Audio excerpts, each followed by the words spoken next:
Kali ini, kita akan mengupas pemikiran seorang filsuf Iran yang luar biasa, Abdul Karim Soroush, dan gagasannya yang menjawab sebuah tantangan besar di zaman modern kita.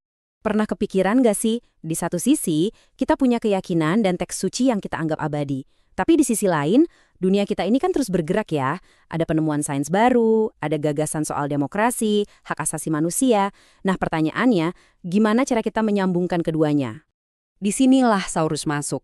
Alih-alih melihatnya sebagai sebuah benturan, dia justru menawarkan cara pandang yang sama sekali berbeda, yang memungkinkan adanya sebuah dialog yang dinamis. Jawabannya, ini benar-benar revolusioner. Oke, biar gampang, ini dia peta pemikirannya.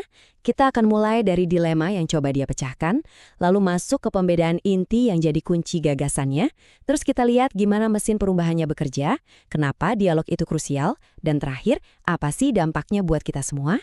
Oke, bagian pertama, dilema modern. Nah, ini dia nih akar masalahnya.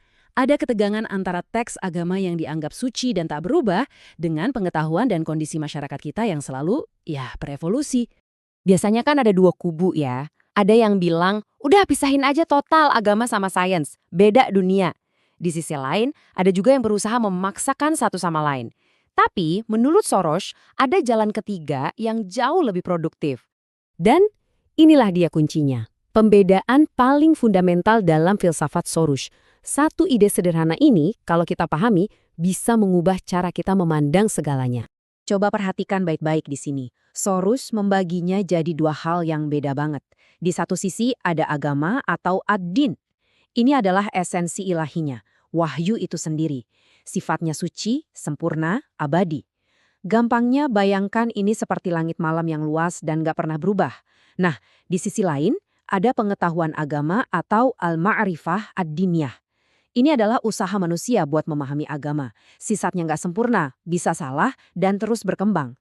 Pengetahuan agama ini ibaratnya adalah teleskop kita. Langitnya tetap sama, tapi teleskop kita, pemahaman kita, bisa dan harus terus jadi lebih canggih dari waktu ke waktu. Soroush menyimpulkannya dengan sangat jernih. Agama itu sendiri suci dan tak berubah. Tapi pemahaman kita tentangnya, tafsir, fikih, teologi, itu semua adalah produk akal manusia yang selalu bisa diperbaiki dan dikembangkan. Oke, kalau pemahaman kita bisa berkembang, lalu gimana persisnya prosesnya? Nah, Soroush punya teori yang keren banget untuk menjelaskan ini, yang dia sebut teori penyusutan dan pengembangan. Jadi, intinya begini, pemahaman kita tentang agama itu nggak hidup di ruang hampa. Dia itu selalu berinteraksi dengan semua cabang pengetahuan manusia yang lain. Bayangkan aja kayak paru-paru yang bernafas. Dia akan mengembang saat menyerap pengetahuan baru dan bisa menyusut kalau kita berhenti belajar. Prosesnya sebenarnya sangat logis kok. Pertama, pengetahuan manusia di luar agama berkembang. Ada penemuan baru di fisika, ada wawasan baru di psikologi. Kedua, dengan bekal pengetahuan baru ini, kita kembali membaca teks suci.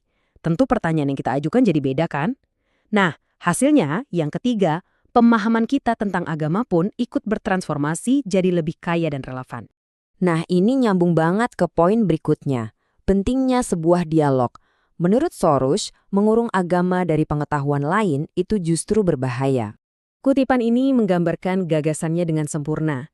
Tanpa asupan gizi dari ilmu-ilmu lain, entah itu sains alam atau ilmu sosial, pemahaman agama kita bisa mengalami stagnasi atau jumut. Jadi kaku, beku, dan akhirnya, terasa ketinggalan zaman. Di sini, Soroush membedakan dua tipe pemikir. Ada revivalis negatif, mereka ini yang mau memurnikan agama dengan cara menolak semua pengetahuan dari luar. Hasilnya, pemahaman yang kaku dan terisolasi. Sebaliknya ada revivalis positif. Nah, mereka ini justru aktif berdialog dengan pengetahuan lain, memakainya sebagai alat bantu untuk memahami agama. Merekalah yang mendorong reformasi dan menjaga iman tetap hidup. Lalu, apa efeknya buat kita di kehidupan nyata? Wah, ini dampaknya besar banget. Semua ini akan mengarah pada sebuah keyakinan yang jauh lebih manusiawi. Coba kita lihat manfaatnya. Dengan mengakui pemahaman kita itu manusiawi, kita jadi lebih terbuka. Kita bisa membahas isu modern kayak demokrasi dan HAM dari dalam tradisi agama kita sendiri. Ini juga jadi rem buat otoritarianisme, karena nggak akan ada satu orang atau kelompok pun yang bisa mengklaim tafsirannya sebagai satu-satunya kebenaran mutlak dari Tuhan. Hasilnya, pluralisme dan toleransi tumbuh, dan agama bisa terus jadi kekuatan positif di dunia.